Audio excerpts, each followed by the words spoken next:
初恋回国第一天，我被男友当众开除。下午我到对手公司面试，总裁看着我简历呆住，突然拨通一个电话：爸，把我相亲取消，给你找到儿媳妇了。那天中午12点整，我站在晨星科技的开放式办公区，手里端着一份刚加热好的便当，面前是男友陆子金那张冷若冰霜的脸。全公司50-60号人的目光齐刷刷地定在我身上，像一群围观动物园里某种稀有动物的游客。有人端着茶杯忘了放下，有人嘴里嚼了一半的饭停了下来，整个办公区安静的只剩下头顶中央空调嗡嗡的低鸣声。苏念，你被开除了。陆子金的声音没有任何温度，像冬天写字楼里冻得发硬的暖气片。方案连续3个月垫底，我作为部门总监，不能因为你是我女朋友就网开一面。便当盒从我手里滑出去，番茄炒蛋和糖醋排骨混着米饭撒了一地，油渍溅在我新买的白色乐福鞋上。我没有低头去看，因为我全部的目光都定在陆子金身后那个刚从电梯里走出来的女人身上。她穿着一件香槟色的真丝衬衫，黑色阔腿裤，长发卷成精致的波浪，耳垂上2颗珍珠圆润的像鹌鹑蛋。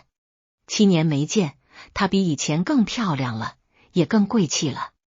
那种贵气不是用钱堆出来的，是被人捧在手心里娇养了7年才能养出来的底气。她站在陆子金身后半步的位置，下巴微微扬着，嘴角挂着一丝恰到好处的惊讶，像是不小心撞见了一个让她很遗憾的场面。乔雨薇，我的大学室友，陆子金的初恋白月光，7年前出国留学时说这辈子都不会回来的那个人。念念，好久不见。他开口了，声音还是和记忆里一样，软软的，糯糯的，像含着一颗永远不会化的奶糖。我刚下飞机，子金说来公司接我吃饭，没想到你也在。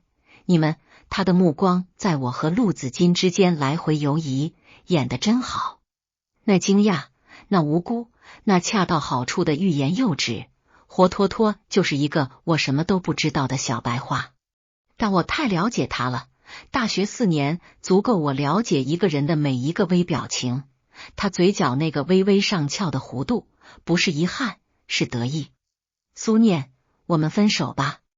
陆子金的声音打断了我的思绪，他把一张离职申请表放在我桌上，白纸黑字，印章齐全，连遣散费的数额都算好了。3个月，1分不少。看样子他早就准备好了，只等今天，等乔雨薇回来的这一天。我忽然很想笑，不是因为我不在乎，是因为我终于明白了这3个月来所有的不对劲。为什么他总在深夜偷偷摸摸的接电话？为什么他手机突然改了密码？为什么他看我的眼神越来越冷淡，越来越不耐烦？为什么他在上周突然跟我说这个月你别来我家了？原来一切的一切都指向同一个答案。好，我说，没有哭，没有闹，没有质问，没有咆哮，不是不想，是不值得。我蹲下来，把散落一地的便当和碎片一块一块捡起来，伤伤水水沾了满手，玻璃碎片在掌心里硌得生疼。周围几十双眼睛看着我蹲在地上捡垃圾，有人唏嘘，有人同情，有人偷偷拿手机拍视频，大概今晚就会出现在某个吃瓜群里，配文是职场恋爱惨烈现场，正房被白月光碾压，蹲地捡饭盒好心酸。捡完最后一片碎玻璃，我站起来，把那碗泡面也顺手扔进了垃圾桶。牛肉面的香气散了，像一场做了2年的梦，终于被人一巴掌拍醒。然后我拿起自己的包，那是一只背了3年的旧帆布包，边角磨出了线头，肩带上缝过一次又断了，里面装着我用了5年的笔记本电脑，一包用了一半的纸巾，还有一份今天早上刚打印出来的面试通知。说来讽刺，我被开除的这天，正好是我偷偷找新工作的面试日。念念，别太难过了，工作的事。乔雨薇朝我走了半步，手抬起来又放下去，做事要安慰我又不敢靠近，脸上的担忧拿捏得恰到好处，多一分是虚伪，少一分是冷漠。他太会了。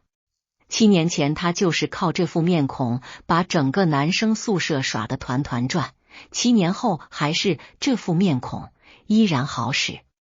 我看着他那张精心保养的脸，忽然觉得有点累。不是身体的累，是这7年来所有委屈堆积在一起的那种累。7年前他抢走我保研名额的时候，说的是念念对不起，我真的需要这个机会。7年后他抢走我男朋友的时候，连招呼都不打一个，直接从天而降，踩着我的尊严和我的饭碗，优雅的像一个公主回到了他阔别已久的城堡。而我是城堡门口那个可以被随意清扫出门的灰姑娘。祝你们幸福，我说，声音很平，平到连我自己都觉得意外。然后我推开办公区的玻璃门，走进了走廊尽头的电梯。电梯门关上的瞬间，我看到陆子金把手臂伸给了乔雨薇，乔雨薇挽上去，笑盈盈的抬头看着他，2颗珍珠在耳垂上轻轻晃动。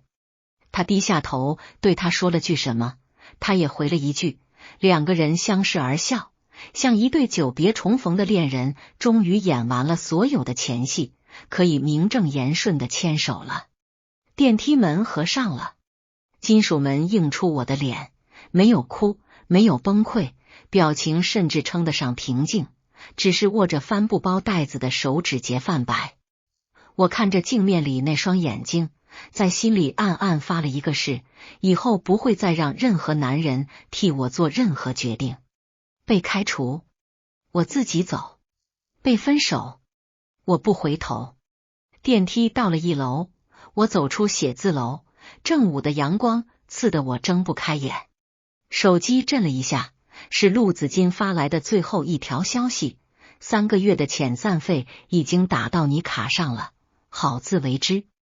我把这条消息截了个图，存进一个叫证据的文件夹里，然后把他的微信拉黑，把他的电话拉黑，把他在我手机里存在的所有痕迹、照片、聊天记录、转账记录全部备份、加密，然后删除。2年的感情，删除只用了不到5分钟。然后我打开导航，输入了一个地址，那是3个月前我偷偷投简历的公司，叫凌云创投。圈内人都知道，凌云创投是晨星科技的死对头。2家公司在 AI 赛道上的竞争已经白热化了，抢项目、抢客户、抢人才，什么都要抢。而我最喜欢的就是这种势均力敌的对手关系。出租车停在凌云大厦门口的时候，我低头看了一眼自己，白衬衫上还沾着一小块番茄炒蛋的油渍，头发被写字楼的空调吹得乱糟糟的，帆布包破了个洞，手里攥着一份被捏得皱巴巴的面试通知。形象大概确实不太好，但没关系。一个刚被扫地出门的女人不需要光鲜亮丽，她只需要一个机会。电梯一路上升到顶层，凌云创投的前台小姐比我想象中年轻，看起来像刚毕业的大学生，笑容甜得能掐出水来。她核对了我的面试信息之后，眼神里闪过一丝微妙的变化，然后把我引到了走廊尽头那间最大的办公室门口。门上的名牌写着2个字：顾衍之。我深吸一口气，推门走了进去。办公室很大，采光极好，一整面落地窗正对着城市的 CBD 天际线。书架上码满了书，办公桌上摊着一份摊开的文件，空气中弥漫着淡淡的雪松香和现磨咖啡的味道。一个男人坐在办公桌后面，微微低着头，正在看什么东西。他穿着一件深灰色的羊绒衫，衬衫领子翻在外面，袖子卷到手肘，露出一截线条分明的小臂。听到开门声，他抬起头来。我要承认，那一刻我的呼吸确实停了一秒，不是因为他好看，而是因为他的眼睛。那双眼睛很深很黑，带着一种说不上来的熟悉感，像是在哪里见过，又怎么都想不起来。他看着我的时候，目光里似乎有一种微微发怔的停滞感，像在辨认某个很久以前见过的人。苏念。他的目光落在我简历的名字上，语气很稳，听不出什么情绪。请坐。我坐下来，把简历推到他面前。那是一份中规中矩的简历，普通本科毕业，2年设计经验，做过几个还不错的项目，但算不上出类拔萃。我知道自己的履历放在凌云创投这种顶尖公司里并不出彩，甚至可以说是平庸。但顾衍之拿着那份简历却看了很久，久到我觉得有些不对劲。他的目光从简历上移开，落在我的脸上，那目光很深，像是在透过我看另一个人。然后他忽然开口，语气里带着一丝不确定，和在商业报道里那个杀伐决断的年轻总裁判若两人。苏小姐，你高中是不是在一中上的？我愣了一下，点了点头。你高3那年是不是在放学路上帮过一个被人追着打的男生？在那条拆迁了一半的巷子里，你拿着一根扫把冲过来，把一个染黄毛的小混混打跑了，然后回头对他说了一句话：你傻啊，他们打你，你不知道跑啊。办公室里的空气仿佛在那一瞬间凝固了。中央空调的冷风呼呼地吹着，吹得窗帘微微摆动。窗外城市的车水马龙声变得很远，远得像来自另一个世界。我愣住了，因为他说的是，我确实记得。高3那年，一个深秋的傍晚，我路过学校旁边那条拆迁了一半的巷子，看到一个瘦瘦的男生被一群小混混堵在墙角拳打脚踢。他蜷缩在地上，护着头，一声不吭地挨着。我当时也不知道哪来的勇气，从旁边的垃圾堆里捡了一根扫把就冲上去了。那个黄毛被我敲了2下脑袋，骂骂咧咧地跑了。我回头去看那个男生，他瘦得厉害，校服空荡荡地挂在身上，脸上全是淤青和血，一只眼睛肿得睁不开，但另一只眼睛里透出来的光是倔的。我说了那句话，然后我把我妈塞在我书包里的创可贴和碘伏棉签全部掏出来塞到他手里，转身就跑了。后来我再也没在那条巷子里见过他，也从来没跟任何人提起过这件事。你怎么知道？我的声音有点发抖。顾衍之没有回答，他靠在椅背上，闭上眼睛，用手掌按住了额头。那个动作里有一种压抑了太久的极其复杂的情绪，像是积攒了多年的答案终于对上了最后一道题，又像是一个在沙漠里走了太久的旅人终于看到了一片绿洲。过了好几秒，他重新睁开眼睛，那双眼睛里的情绪已经被他压了下去，但他看着我的目光变了，不再是看一个面试者的审视，而是一种笃定的认真的看一个被他认定了的目标的目光。苏小姐，他说，声音恢复了沉稳，但每个字都像是斟酌过的。你等一下。他从桌上拿起手机，拨了一个号码。电话那头很快就接了，一个中年男人的声音传出来，嗓门大得像在开免提：臭小子，上班时间打什么电话？爸。顾衍之看着我的眼睛，一字一顿地说，把我晚上那场相亲取消。儿媳妇，我给你找到了。电话那头安静了整整2秒钟，然后爆发出一声震天响的咆哮：什么？谁家姑娘？叫什么名字？多大了？做什么工作的？你现在立刻马上给我开视频！顾衍之把电话挂了。他站起来，绕过办公桌，走到我面前。他很高，我坐着只到他的胸口位置，不得不仰起头来看他。逆光里，他的五官轮廓被阳光镀上了一层模糊的金边，看起来像是从某个遥远的记忆里剪下来的一张老照片。他朝我伸出手，掌心朝上，手指修长而干燥。苏念，我有一个提议。他看着我，语气正式的像在签一份100亿合同。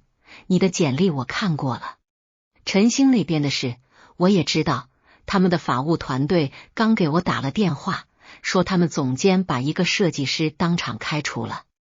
我想请你做我的助理，业务上帮我盯 AI 赛道，生活上，他顿了顿，帮我应付家里催婚。当然，他继续说，语调平稳的像在汇报工作，这些都只是名义上的。实际上什么？我仰着头看他，他忽然弯下腰，视线和我的平齐。这个距离太近了，近到我能看清他睫毛的弧度，闻到他身上那种清淡的雪松香。他看着我，眼底有一种从未在商业场合出现过的东西，柔软的，滚烫的，像是藏了太久，终于等到了可以拿出来的一天。实际上，他的声音忽然低了下去，低到像是只说给我一个人听的秘密。从你在那条巷子里拿扫把冲出来的那一刻起，我就没打算放过你。办公室的落地窗外，这座城市的阳光正灿烂。我坐在那里，手里还攥着那只破了的帆布包，衬衫上还有没擦干净的番茄炒蛋。而面前这个男人身家过100亿，在商业圈里翻云覆雨，此刻正弯着腰看着我，用一种等了10年的笃定语气跟我说，从你拿扫把救我的那天起，我就没打算放过你。我张了张嘴，想说点什么，手机在这时候响了，屏幕上跳出来的名字让我瞳孔一缩，陆子金。他不是已经被我拉黑了吗？怎么还能打进来？顾衍之的目光也落在了那个名字上，他的眼睛微微眯起，用一种极其危险但依然平静的语气说，接吧，开免提。我按下了接听键，打开免提。陆子金的声音从手机里炸出来，带着一种气急败坏的焦躁，和他今天上午在陈星办公室里那种高高在上的冷漠判若两人。苏念，你是不是去凌云了？有人跟我说你去了顾衍之的公司，你疯了？你知不知道他是谁？他是我们陈星最大的竞争对手。你一个被我开除的人，转头就跑到他那里去，你让我的脸往哪搁？还有，你动了我的项目文件是不是？ CRM 系统里那个100万级客户的方案，是不是你删的？你马上给我回来，把文件交出来，然后从凌云走人。顾衍之低下头，开始慢条斯理地卷他衬衫的袖口，先是左边的，再是右边的，每一道褶都卷得整整齐齐，动作不紧不慢，像是在准备一件需要亲自动手的事情。然后他伸出手，示意我把手机给他。我犹豫了半秒钟，把手机递了过去。顾衍之接过手机，放在嘴边，用一种极其温和的、客客气气的语气开口，像是在跟一个老朋友打招呼。陆总监。电话那头瞬间安静了。顾衍之。陆子金的声音变了调，像是喉咙突然被人捏住了。是我。顾衍之的声音依然温和，但那种温和比任何咆哮都要让人后背发凉。首先，你女朋友，不对，是你前女友，因为你在37秒之前已经跟她分手了。她现在在我办公室参加面试，我觉得他很优秀，准备录用他。其次，你说的那份100万级客户方案，他现在还没入职，不会碰你们公司的任何东西。如果你自己管理不善丢了文件，建议你先检查一下是不是你们那个刚从国外回来的什么乔雨薇小姐误操作了。最后他顿了顿，身体微微前倾，声音忽然变得极轻极冷，像是冬天清晨碎冰下的水面。再打这个电话骂他一句，你那个已经摇摇欲坠的部门，下个月就可以全员写简历了。听懂了吗？他按下挂断键，把手机还给我，然后坐回自己的椅子上，重新拿起我的简历，语气恢复了一开始的公事公办。苏小姐，我们继续谈。关于薪资待遇，按照凌云的标准，助理岗位年薪50万起步，加上项目奖金和期权激励。另外，公司提供员工宿舍，如果你需要的话。你有什么问题吗？我看着他，脑子还是懵的。从被开除到被表白，从被前男友骂到被他最大的死对头护住，这中间只过去了不到2个小时。但我还是深吸了一口气，把脑子里那些乱七八糟的思绪全部按下去，然后说了一句话：顾总，我只有一个问题，请说。你刚才说的那些，比如帮我盯 AI 赛道，比如应付催婚，比如扫把和巷子，这些我都能理解。但有一件事我想不通，你说你找了我好多年，那你为什么不一早就来找我？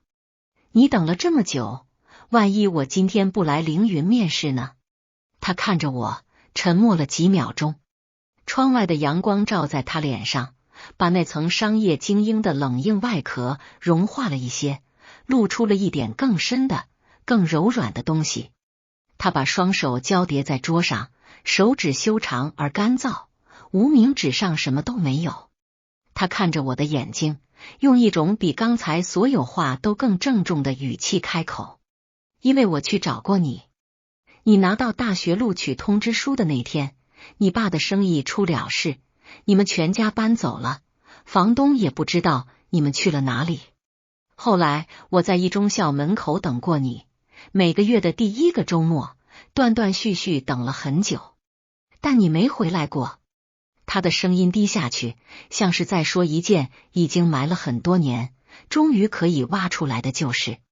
后来我出国了，在华尔街待了很多年，回来之后接手凌云。3年里，我在行业峰会上遇到过你2次，第1次你身边跟着陆子金，第2次你在台下做记录，他是台上的演讲嘉宾。你每次都在为他的 PPT 调格式，他从来没有看过你一眼。我的嗓子忽然有点紧，那些我自己都不愿意承认的事情，被他这样平静地说出来，像一把钝刀子割在旧伤疤上，不疼，但闷闷的。所以今天早上一到公司，我收到陈星那边的法务消息，说陆子金把他的一个设计师开除了，那个设计师叫苏念。他把最后2个字咬得很轻，像是在确认一个等了太久终于等到的答案。面试时间下午2点，面试岗位设计助理，面试官是我。你觉得这是巧合？他靠在椅背上，嘴角终于浮起了一丝笑意。那笑容里有运筹帷幄之后的得意，也有一种藏了很久终于可以亮出来的孩子气的狡黠。这栋楼里没有巧合，有的只是我等了10年的蓄谋已久。我坐在他对面，手里还攥着那只破洞的帆布包。10年，这个数字太大了，大到让我觉得有些不真实。但他说出来的每一个细节都对得上，巷子、扫把、创可贴、拆迁了一半的老街。那件事我从来没有跟任何人提起过，因为对我来说，那不过是一个热心的举手之劳，一个放学路上微不足道的小插曲。但对他来说，那是他被人踩在泥里的时候，唯一一个冲出来挡在他面前的人。所以你今天我艰难地组织着语言，跟我说的每一个字都是提前准备好的。不是。他很快地否认了，然后顿了顿，忽然用一种更轻的声音说，相亲那个电话是临时起意。我本来打算慢慢来，先把你招进公司，他停了一下，似乎在斟酌措辞，再循序渐进。那为什么不等了？因为你说祝他们幸福。他看着我，目光幽深，一个人在受了那么大委屈之后还能说出那4个字，说明他已经被伤到不想再争辩了。我再不把手伸出来，他就真的走了。办公室里安静了几秒钟，窗外城市的喧嚣被落地窗隔绝在外，只剩下空调的嗡鸣声和桌上咖啡机低沉的保温声。阳光从百叶窗的缝隙里漏进来，在地毯上画出一道道金色的条纹。然后他从抽屉里拿出一个牛皮纸信封，推到桌上。信封已经很旧了，边角磨得发毛，封口处用透明胶粘了一层又一层，像是被人反复打开过很多次。他从信封里抽出一沓纸，小心翼翼地展平，一张一张的排列在桌面上，像在陈列某种珍贵的展品。那些纸已经泛黄了，边角卷曲，有些地方还有水渍和折痕，但我一眼就认出了上面的字迹，那是我的字迹，歪歪扭扭的，带着高中女生特有的一笔一画用力的认真。每一张都是手写的公式卡片，数学的、物理的、化学的，用不同颜色的荧光笔标了重点，边角上还画着奇奇怪怪的小插图，三角函数旁边画了一只猫，牛顿定律下面画了一个被苹果砸了脑袋的火柴人。巷子里的那个男生后来考上了年级第1。他说，手指轻轻拉撒着最上面那张卡片的边缘，动作温柔的像在抚摸一件易碎的古董。他把你随手塞给他的卡片全部翻印了一份，贴满了床头。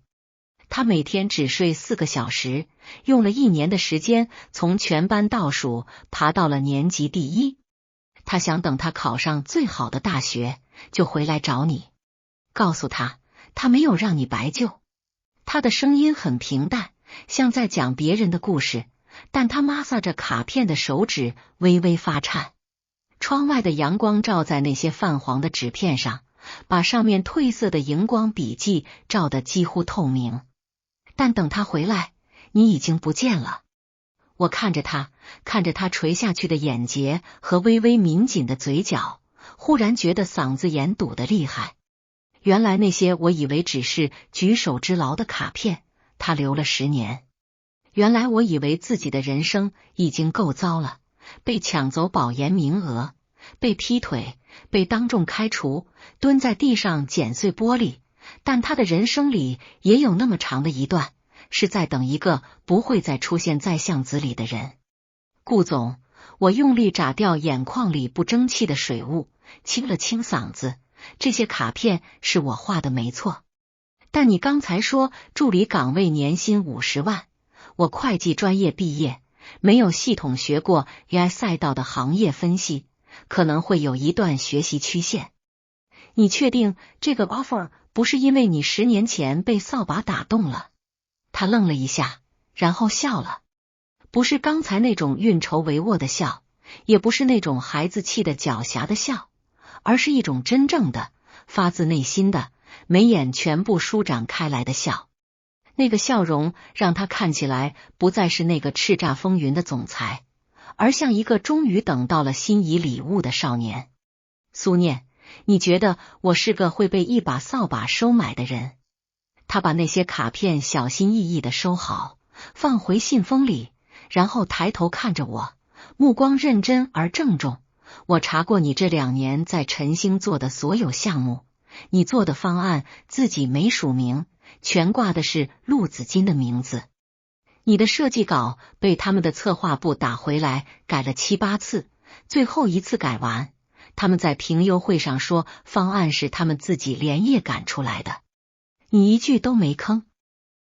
他把一份文件推到我面前，那是一份打印好的行业分析报告，上面密密麻麻地标注着批注和修改意见，全是他的笔记，黑色钢笔，字迹清俊有力，每一个修改都写明了理由。一个在职场被欺压了2年还不吭声的人，不是软弱，是在攒够资本等着翻身。而你能忍住2年，我就能等你10年。下午的阳光从落地窗倾泻而入，把整间办公室染成了温暖的琥珀色。窗外城市的车水马龙在金色的光线里变得柔和，像一幅被滤镜处理过的城市画卷。空气里细小的尘埃在光柱中缓缓浮动，落在他的肩膀上、睫毛上，那些泛黄的卡片上。我深吸了一口气，把所有翻涌的情绪全部压了下去，然后说出了一句话。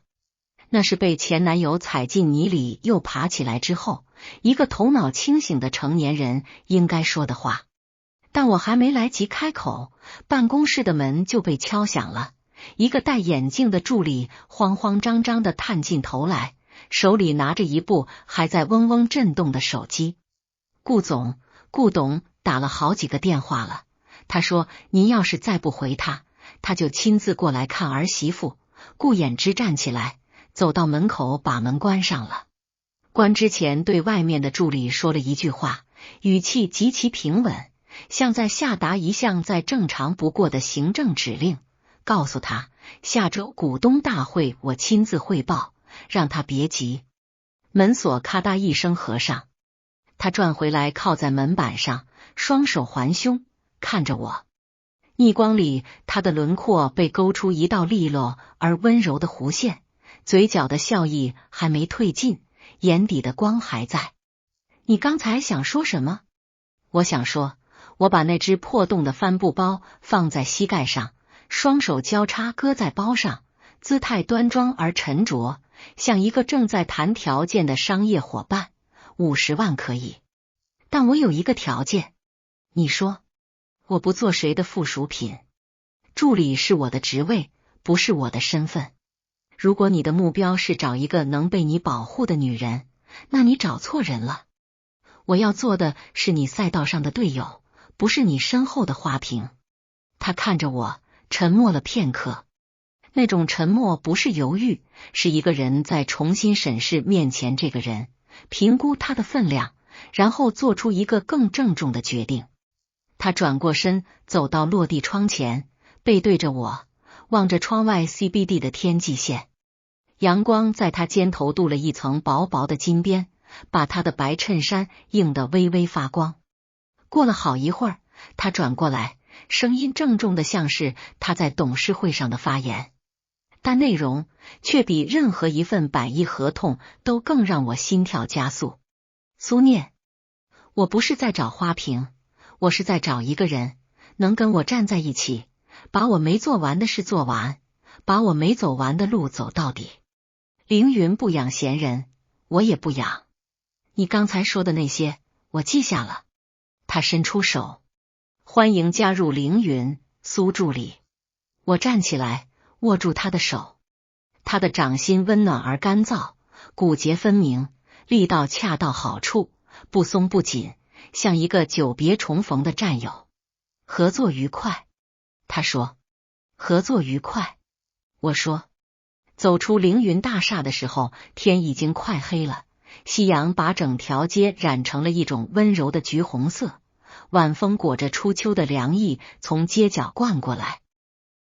我的手机屏幕亮了一下，是公司内部系统自动发来的入职确认通知，落款是顾衍之的电子签名，下面是他的私人号码。我正犹豫要不要存，他的消息先一步进来了，只有4个字：明天9点。我盯着那条消息看了2秒钟，感觉今天一天发生的事情像一部被人按了快进键的电影，还没来得及消化就进入了下一集。但我还是稳稳地打了4个字回去：收到，顾总。发完消息，我抬起头，街对面的红绿灯恰好跳成绿色，人群如潮水般涌过斑马线。我站在人潮的这一端，穿着沾了番茄炒蛋的白衬衫，背着破洞的帆布包，手里握着一份年薪50万的新 offer 和一个等了10年的旧约定，嘴角不自觉地弯了起来。第二天早上8点半，我站在凌云大厦36楼的茶水间里，给自己倒了一杯美式咖啡。新工牌还带着塑料封套的味儿，门禁卡贴在手机背面，工位宽敞明亮，最新款的升降桌和双显示器，窗外就是 CBD 全景。整个顶层空荡荡的，除了顾衍之的办公室，就是我那间紧挨着他办公室的独立助理间。磨砂玻璃门上已经贴好了我的名牌，烫金的字写着总裁助理苏念。我正把桌面上的文件归置整齐，手机忽然震了，是公司的内部通讯软件，顶端弹出一条全员公告，发送者是顾衍之。通知：苏念女士今日起担任总裁助理，分管 BI 赛道业务协调及商务对接，直接向我汇报，各部门配合。公告下面聊天频道安静了3秒钟，然后炸了。凌云的全员群平时静得像一潭死水，除了 HR 发节日祝福之外，几乎没人说话。但这条公告发出之后，消息提示音此起彼伏地响了起来，像炸了锅的爆米花。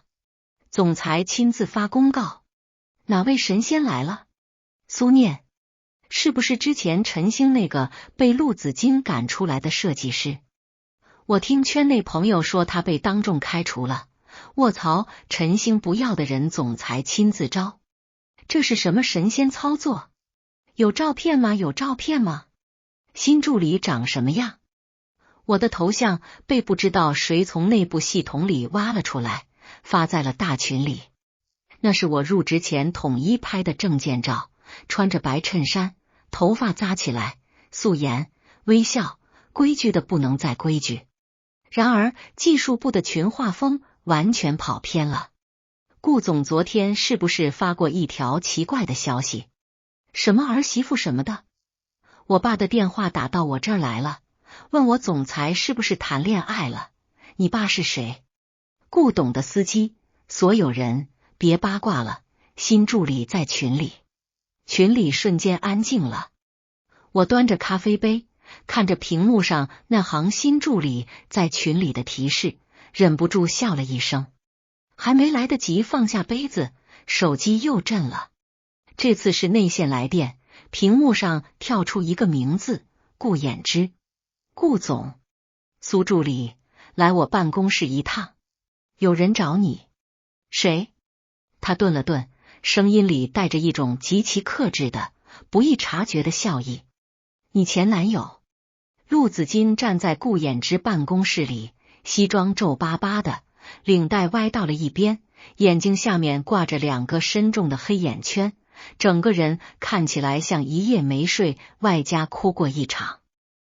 他看到我走进来的时候，眼神闪了一下，那种闪不是内疚，是一种困兽犹斗的精明。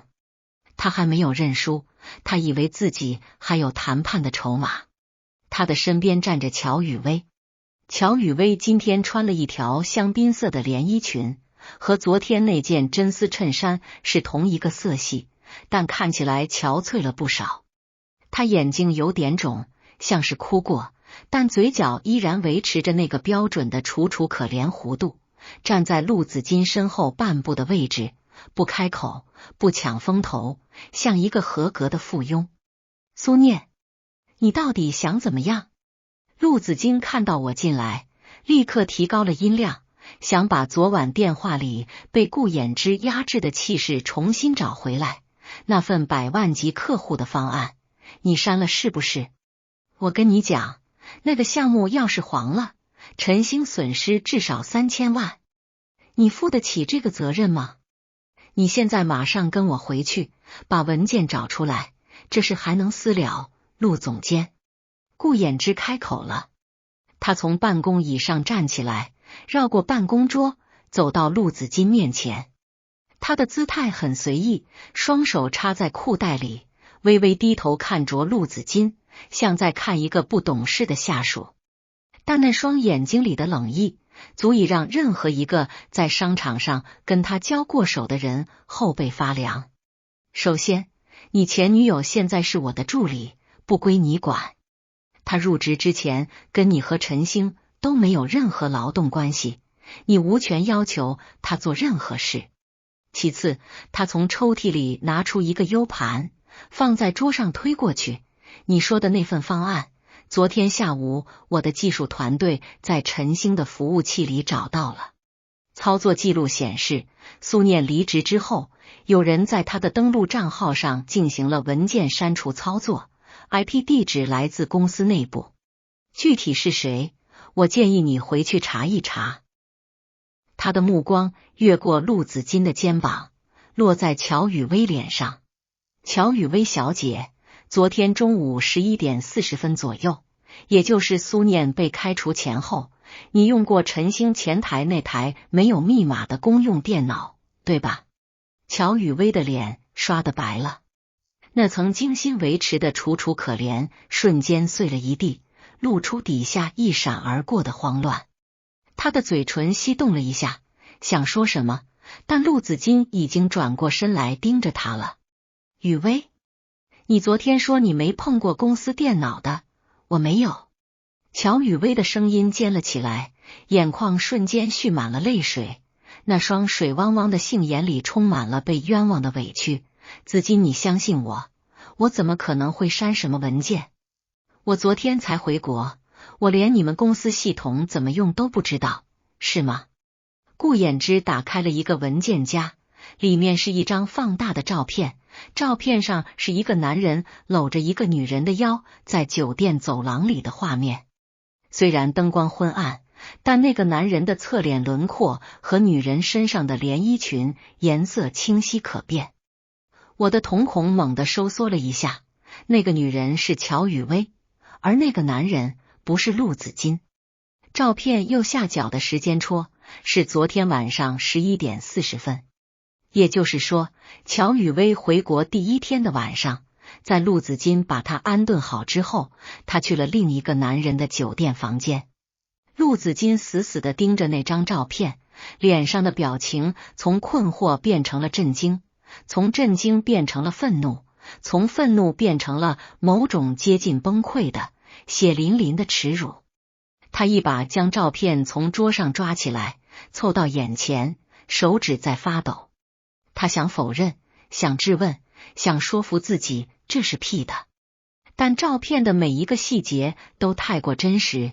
乔雨薇昨天穿的那条连衣裙，那个酒店走廊的装潢，时间戳上清清楚楚的数字。这是谁？陆子金猛地转向乔雨薇，脖子上的青筋暴起。你跟我说你昨天累了要倒时差，不能陪我，结果你去了别人的房间。他是谁？你说啊！乔雨薇的眼泪终于真的掉下来了，但这一次不是演的。她的嘴唇剧烈的发抖，妆花了，脸颊上2条黑色的泪痕让她看起来狼狈到了极点。她抓着陆子金的袖子，指甲陷进他的西装面料里，声音尖得像一根快要断掉的弦。不是你想的那样，那个人他只是我的一个普通朋友，我跟他什么都没有。子金，你相信我，我是为了你才回来的，为了我。陆子金把他的手甩开，脸上挂着一种想笑又笑不出来的极其扭曲的表情。你昨天回来，我为了你把我2年的女朋友开除了，我亲手把她扫地出门，让她在所有人面前丢尽了脸，就因为你跟我说了一句好久不见。然后你昨天晚上去找了别人，你当我是傻子？乔雨薇的哭声戛然而止，她张着嘴，眼泪还在流，但声音出不来了，像一只被掐住脖子的百灵鸟。办公室里安静了几秒钟，只剩下窗外空调外机隐约的轰鸣声和乔雨薇断断续续的抽泣。然后陆子金转过头来看我，那双眼睛里的情绪太复杂了，后悔、愧疚、屈辱、不甘，还有一种绝望的迟到了太久的领悟。他开口了，声音沙哑而艰难，像是每一个字都在刀尖上滚过。念念，我不知道我不知道他骗了我。他的喉结上下滚动了一下，往前走了一步，手抬起来又放下去，像一个溺水的人想抓住最后一根稻草。念念，我们能不能谈谈？就我们两个人，像以前一样。我看着他，这个我曾经爱过的男人，这个在今天之前我还以为只是被白月光冲昏了头脑的普通渣男，此刻像一只被自己亲手砌起来的墙砸扁了的困兽，满脸都是眼泪和鼻涕，狼狈到了极点。如果是1个月以前，我大概会心软，但现在我看着他，心里什么都没有。不能。我的声音很平静，但整个办公室都安静了下来。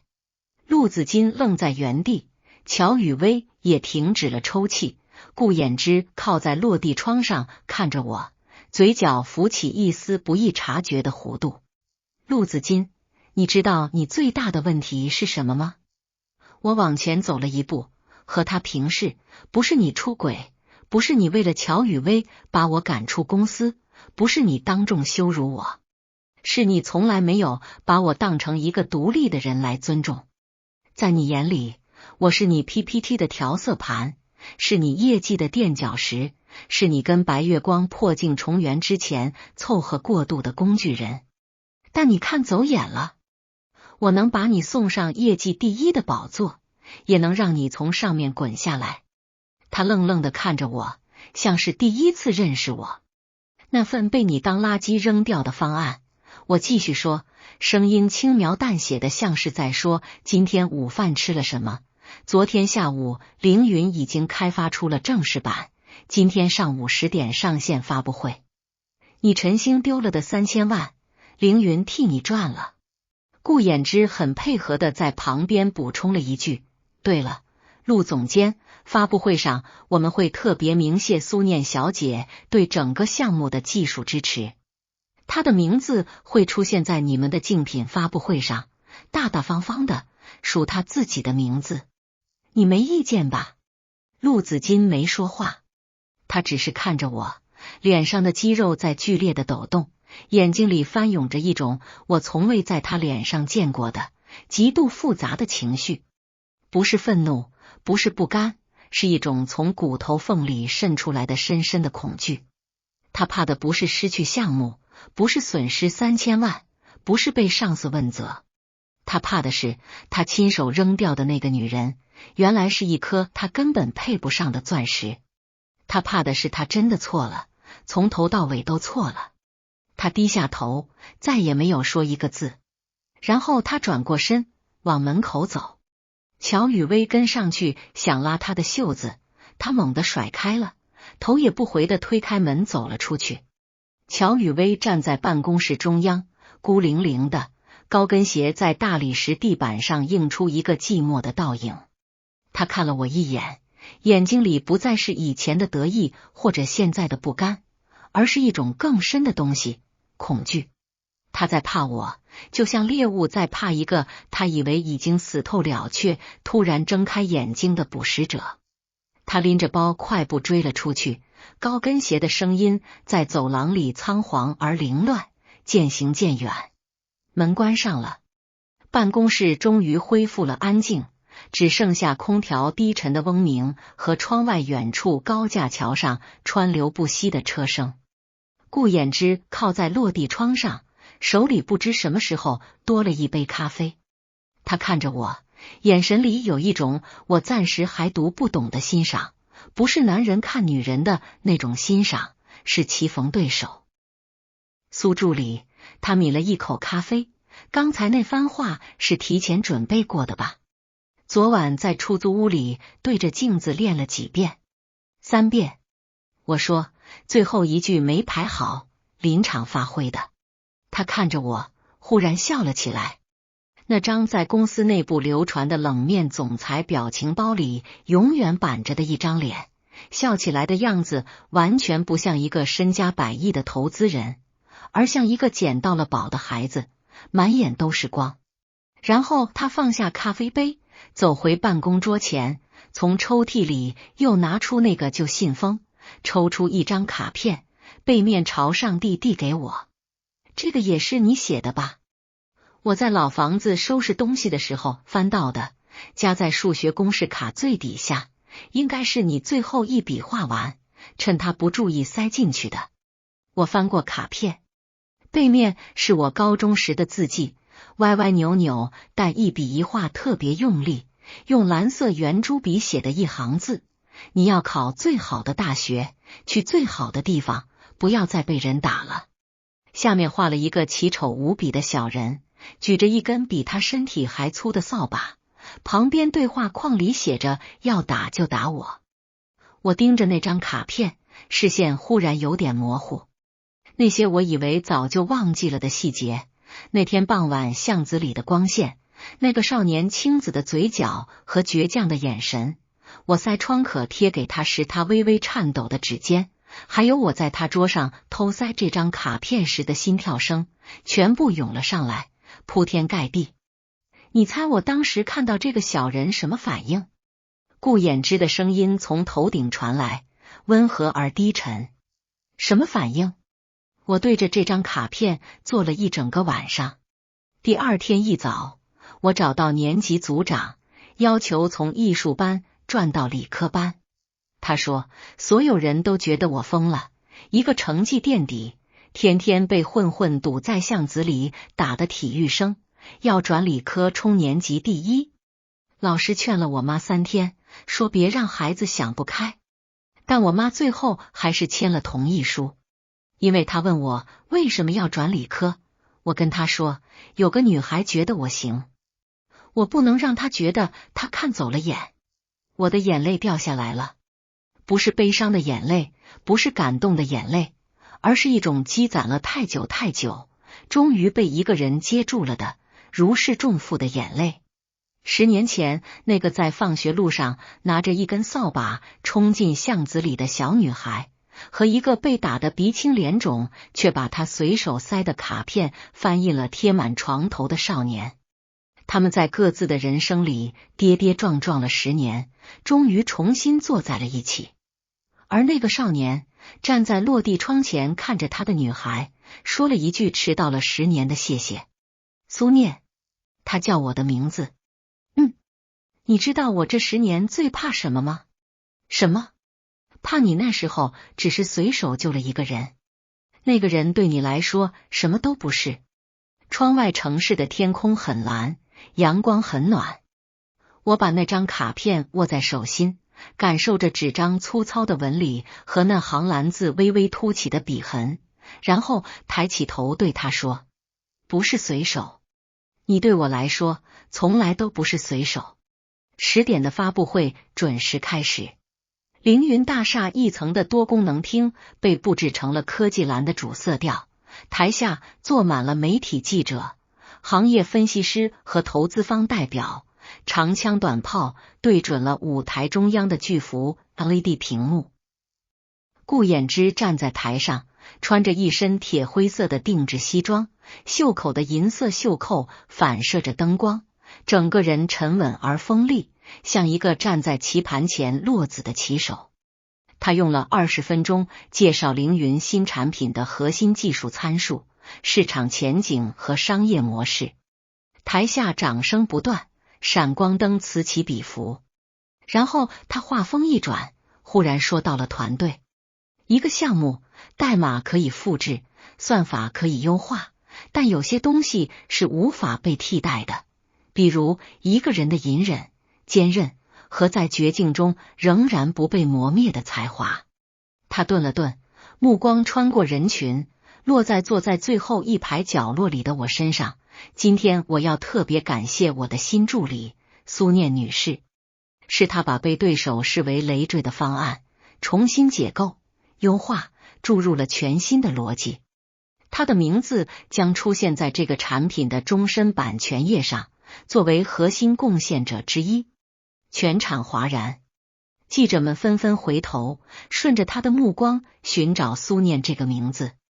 我坐在最后一排，手心里全是汗，但脊背挺得笔直。顾衍之在台上看着我，微微点了下头，像是在说：“到你了。”我站起来，整理了一下西装裙的下摆，走上台。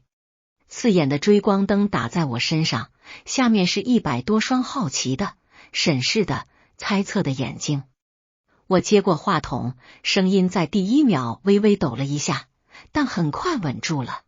谢谢顾总，谢谢凌云团队。这个项目的故事说来话长，它最初是我为另一家公司设计的方案，但那个公司觉得它不够好。现在我把它带来了凌云，和这里最优秀的工程师们一起，把它从一个被扔在垃圾篓里的草稿，变成了今天你们看到的样子。台下响起掌声，有几个记者开始疯狂拍照。我知道他们拍的是我胸前的工牌，那个写着总裁助理苏念的烫金名牌，今天第一次正式出现在公众视野里。发布会结束后，陆子京给我发了最后一条短信。我不知道他是怎么突破我黑名单的，大概是用了他妈的手机，因为他最后署名写了紫金。短信很长，密密麻麻的，我懒得看，只扫到了最后一句：念念，我跟乔雨薇分了，你能原谅我吗？我把这条短信也截了个图，存进那个叫证据的文件夹，然后删掉了。他问错了问题，不是你能原谅我吗？应该是你曾经爱过我吗？而那个问题的答案已经不重要了，因为有些人在你的生命里出现，是为了教会你什么样的人不值得，而有些人是为了告诉你，值得的人10年前就已经出现了。周末，顾家老宅，顾衍之提前3天通知我要去他家吃饭，给出的理由是他的父亲顾正廷因为儿子一句取消相亲，已经连续上了3天降压药。他那句爸，我把儿媳妇找到了，在顾家老宅掀起的波澜，远比我预想的要猛烈得多。来的路上，顾衍之给我补了1下午的课。他父亲顾正廷白手起家创立凌云，手段雷霆，脾气火爆，对独子寄予厚望。性格底色是商场上的狮子，家庭里的独裁者。当初因为一场收购，他和他父亲吵翻了，他父亲拍着桌子吼他：你要是觉得自己翅膀硬了，就自己飞，别指望我给你擦屁股。他真的自己飞了，在外面闯了几年，后来被父亲叫回来接手凌云，但父子关系一直僵着。陆子金的晨星科技之所以能成为凌云的死对头，背后也有顾正廷和陆家上一辈的旧怨在里面。所以你爸可能会刁难我。我在车里总结道。不会刁难。顾衍之目视前方，手指在方向盘上轻轻敲了敲，他会直接测试你。在他眼里，想做他儿媳妇的女人都要过他设的3道关卡。我妈当年就是这么过来的，据说被他问哭了2次。你怎么不早说？早说了你就不来了。车停在老宅门口，我还没来得及深吸一口气，大门已经从里面打开了。一个头发花白但腰板笔直的中年男人站在门廊下，穿着一身深蓝色的中山装，目光犀利的像一把没出鞘的刀。他看到我的第一眼，从我的鞋看到我的包，从我的包看到我的领口，然后哼了一声。你就是苏念？顾董好。进来。顾家的客厅很大，红木家具，墙上挂着一幅巨大的山水画，落款是某个我只在历史课本上见过的名字。顾正廷坐在主位上，面前放着一杯已经凉透的茶，手里攥着2颗核桃。他没有招呼我坐，开门见山的问了3个问题。第一问，你之前是陆子金的女朋友？是。我没有回避。你眼光不行。我的眼光也是需要锻炼的。现在不是改头凌云了吗？顾正廷手里的核桃停了一瞬，然后继续转动。他换了个坐姿，语气更冷了一分。第二问，你是被陆子金开除的，因为方案连续垫底。方案垫底是因为他把我的设计稿改了署名之后拿去评优了，给我留了份他随手涂鸦的草稿交差，所以垫底的是他陆子金自己。顾正廷端起茶杯，喝了口凉茶，嘴角机不可察地抽了一下，然后他放下茶杯，抛出了第三问，也是最犀利的一问：你之所以选择凌云，是真的因为看好我们的业务，还是纯粹为了报复你的前男友？身后的餐厅里传来一声清脆的瓷杯碰撞声。我转过头，透过虚掩的雕花木门，看到一位气质优雅的妇人正坐在餐桌旁，面前放着一杯红茶，耳朵明显是朝着这边竖着的。她是顾衍之的母亲，穿着一件素色的旗袍，眉眼温婉，但目光里有一种不动声色的审视。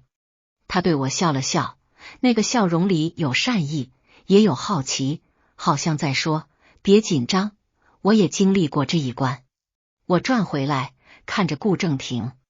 客厅里安静了几秒钟，红木家具的檀香味弥漫在空气里，窗外梧桐树的影子在窗帘上轻轻摇曳。我想了想，然后坦然地说了实话：一开始是报复，但现在不是了。哦。顾正廷挑了挑花白的眉毛，身体微微前倾。为什么？因为陆子金不值得我花那么多心思。我来凌云第二天就发现，这里的项目、团队、技术储备、未来方向都比陈星强了不止一个档次。跟凌云比，陈星根本不配做竞争对手。我现在只想跟你们赢。客厅里安静了整整3秒钟，然后顾正廷忽然笑了，不是冷笑，不是嘲讽，而是一种混着欣赏、意外和某种复杂快意的笑。他把核桃往桌上重重一拍，转向餐厅，中气十足地喊了一嗓子：老伴，这丫头能行。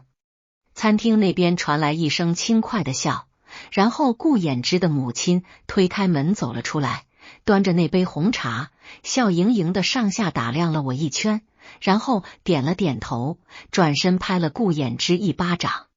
那一巴掌拍在背上，声音响的整个客厅都有回音。你爸半辈子没被人这么顶撞过了，干得漂亮。他看着顾衍之，眼角笑出了细细的纹路。你爸这倔脾气就是欠人治。当年我被他气哭2回，你媳妇一句没哭，还把你爸噎得拍桌子笑。他转过来拉起我的手，手腕上一只老式的玉镯轻轻碰在我的手背上，温润而清凉。苏念，欢迎来顾家。顾衍之站在旁边，双手插在裤袋里，用一种早已预料到的得意表情看着我，嘴唇无声地动了动，口型分明是：你看，我说了吧。我忽然想起一件事，在车上我问他：你跟你爸为什么总吵架？他说：因为我爸觉得我太年轻，管不好凌云。我又问：那你觉得你管得好吗？他说：管得好，但我需要一个更好的人来帮我管。我问是谁？他看着前方，没有回答我，只是嘴角弯了一下。那天的后来，我们在顾家老宅吃了一顿很长的晚饭。顾正廷喝了点酒之后话多了起来，拉着我从他当年怎么白手起家，讲到他跟陆子金他爸当年的商业恩怨，讲到激动处拍桌子骂人，他妻子就在旁边给他夹菜，顺便把他骂人的话一句一句的堵回去。顾衍之坐在我对面，全程不怎么说话，只是时不时给我递菜，每次都是我最爱吃的，精准的像我肚子里的蛔虫。吃完饭，他送我到庄园门口等车。夜色很静，月光铺在庄园的石板路上，梧桐的叶子在晚风里沙沙作响。他把西装外套脱下来披在我肩上，然后退后2步，站在月光下看着我。今天谢谢你。谢我什么？谢谢你愿意来，愿意被我爸问那些问题，愿意在他面前说你改头凌云，不是为报复，而是为我们。他把手插进裤袋里，微微偏着头，月光在他脸上画出一道清俊的轮廓。你不知道那个老头有多固执。我本来还准备了好几套备用方案，万一他刁难你，刁难得太厉害，我就什么？就带你私奔。他说这话的时候一脸正经，看不出是在开玩笑还是认真的。我裹着他的西装外套，上面还有他身上残留的雪松香气和一点点体温。初秋的夜风从庄园的湖面上吹过来，带着水草的微腥。远处客厅的灯光暖暖的亮着，透过雕花的窗棂洒在草地上，像一地的碎金。顾衍之，我忽然开口，我一直没问你，你在巷子里挨打那次，那些人为什么打你？他的表情变了一下，是那种极其细微的、一闪而过的变化，像湖面被投入了一颗极小极小的石子。他沉默了几秒钟，然后说了一句让我始料未及的话：因为我爸得罪了陆家，陆家找了一些人，想要他儿子的命。后来我转学，改名字，出国留学。我改名字不是为了重新开始，是为了等我回来的时候，让他们认不出我。他把目光从远处的湖面收回来，落在我的脸上，眼底有一种被时间打磨过无数次之后沉淀下来的暗色，像深海底层不为人知的洋流。但你救了我，你拿扫把冲过来的那一刻，我知道了，就算这个世界上所有人都可以因为害怕而躲开，总有一个人会站出来。那个人是你，一直都是你。月光静静地铺在庄园的石板路上，也铺在他的肩膀上、睫毛上，伸向我的那只手上。我看着他，看着他10年都没变的固执和温柔，然后把手放进他的掌心里。走吧，回家。3个月后，凌云创投完成对晨星科技的全资收购。签字仪式上，我作为总裁助理坐在顾衍之身后，负责核对最后一版收购条款。陆子金坐在对面，西装是租来的，不太合身，瘦了很多，两鬓竟然隐隐有了白发。他签字的时候手在抖，钢笔在纸面上划了一道长长的墨痕。他签完，把笔放下，抬起头来看我，那一眼里有太多东西，悔恨、屈辱、不甘，还有一丝连他自己都说不清楚的恳求，像一只被驯服了的野兽在向他曾经的主人摇尾乞怜。我没有任何表情，只是在文件右下角盖上了凌云的公章。红色的印章落在白纸上，鲜亮而决绝。走出会议室的时候，陆子金追了上来，他在走廊里喊我的名字，声音沙哑而急促。顾衍之站住了，但他没有回头，只是侧过脸来看我，用目光问了我一个问题：需要我留下吗？我摇了摇头，他点了点头，继续往前走，把空间留给了我。苏念。陆子金喘着气站在我面前，领带歪了，扣子也少了一颗。你赢了，你满意了，我没有再跟你比赛。我看着他，平静的像在看一个曾经路过的车站，我只是在收拾残局。他愣在那里，嘴唇翕动了几下，像是有千言万语堵在喉咙里，却一个字都吐不出来。过了很久，他低下头，用一种我从未在他身上听到过的卑微到了尘埃里的声音说：念念，我真的后悔了，你能原谅我吗？我沉默了一会儿。走廊的尽头，落地窗外是这座城市永远不眠的天际线，高楼林立，车流如织。我在这个城市里哭过、笑过、跌倒过、爬起过。曾经我最难过的时候，以为自己这辈子都不会再站起来了。但我站起来了，不仅站起来了，还走到了比从前更远的地方。我不恨你，我说，不是因为你的所作所为值得原谅，是因为你对我来说已经不重要了。一个人对另一个人的恨，也是一种在意，而我已经不在意你了。我转身走向走廊尽头，顾衍之靠在电梯口，手里拿着2杯咖啡，递给我1杯。他没有问我说了什么，只是看了一眼我身后的走廊，然后按下了电梯。电梯门合上，金属门映出我们2个人的影子。他站在我旁边，比我高出1个头，白衬衫的领口微微敞开，手里端着1杯美式。我站在他旁边，穿着藏青色的西装套裙，手里端着1杯拿铁。工牌上的名字在灯下反着光。苏助理，他说。我爸让我问你，这个周末有空吗？他说上次的棋还没下完。他是想下棋，还是想继续问我问题？大概都有。他把咖啡杯从左手换到右手，然后用空出来的那只手极其自然地牵住了我的手。不过这次我会在旁边帮你。他那3道关卡我已经全部破解了，答案都写好了，你到时候照着背就行。顾总，你这是作弊。这不叫作弊。电梯到了顶层，门打开，他牵着我走出去，回头冲我笑了一下。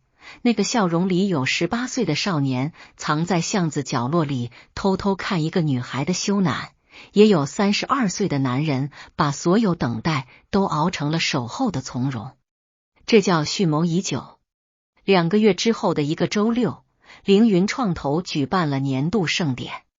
顾衍之在台上发表致辞的时候，全场灯光忽然暗了下来。他放下讲稿，在黑暗中对着话筒说了一句让所有人屏住呼吸的话。今天凌云的所有成就是团队打下来的，但今天我最想感谢的是我的助理。追光灯啪地打在我身上。苏念小姐，谢谢你10年前救过我，也谢谢你愿意来凌云。从你入职第1天，我把你留下来开始，我就知道有些相遇是需要等待的，但有些选择是必须马上做出的。比如把手伸给你，把你留在我身边，把所有原本属于你的东西连本带利全部还给你。他走下舞台，灯光追着他的脚步一路移动，最后停在了我的面前。他从口袋里掏出一个丝绒小盒子，打开。那枚戒指在灯光下闪着细碎而温柔的光，不是很大，但设计极其精致。铂金的戒圈上镶着一颗梨形切割的钻石，旁边用极细的碎钻绕成了一朵小花的形状。那花的样子和我当年给他画的最后一张卡片上画的那朵一模一样。这朵花是你当年画在卡片角落里的。我以为你没署名，其实你署名了。你画的每一张卡片上都有一朵这种花，只是我之前没有发现。他的声音在话筒里传遍了整座大厅。苏念，你留给我的那张卡片上的最后一个字，我今天还给你，嫁给我，好吗？全场沸腾了，有人在尖叫，有人在吹口哨，有人拿着手机疯狂拍照。台下，顾正廷激动地把面前的酒杯都碰倒了，红酒洒了一桌，他浑然不觉，只顾着拿手机拍视频。旁边他的妻子拿着纸巾，手忙脚乱地给他擦桌子，嘴里还在念叨着拍清楚点，拍清楚点。人群里还有一张我认识的面孔，陆子金。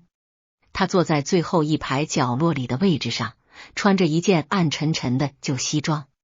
他低着头，手指搁在膝盖上，握的指节泛白，始终没有抬头。灯光太刺眼，所有人都站起来鼓掌，只有他蜷缩在阴影里，像一个被所有的光抛弃了的人。但我没有看他，我的全部注意力都在面前这个男人身上。追光灯的白光照在他脸上，他半跪在地上，仰着头看我，眼神里有紧张，有期待，还有一种笃定的、不容置疑的温柔。我看了一眼那枚戒指，又看了一眼他，强忍住眼泪，声音有点哑。所以你把卡片上最后一朵花变成了戒指？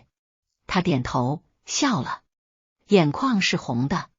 我把手伸给他，那我只问你一句，这颗钻戒是按项目奖金算的，还是按个人情感算的？都不是。他把戒指稳稳地套进我的无名指，尺寸刚好，不大不小。他站起来，捧起我的脸，额头抵着我的额头，声音低的只有我们两个人能听见。是按我这10年的等待，一天一天算的。台下雷鸣般的掌声淹没了所有声音，闪光灯连成一片璀璨的星河。而我只看着他，看着他眼睛里那束光。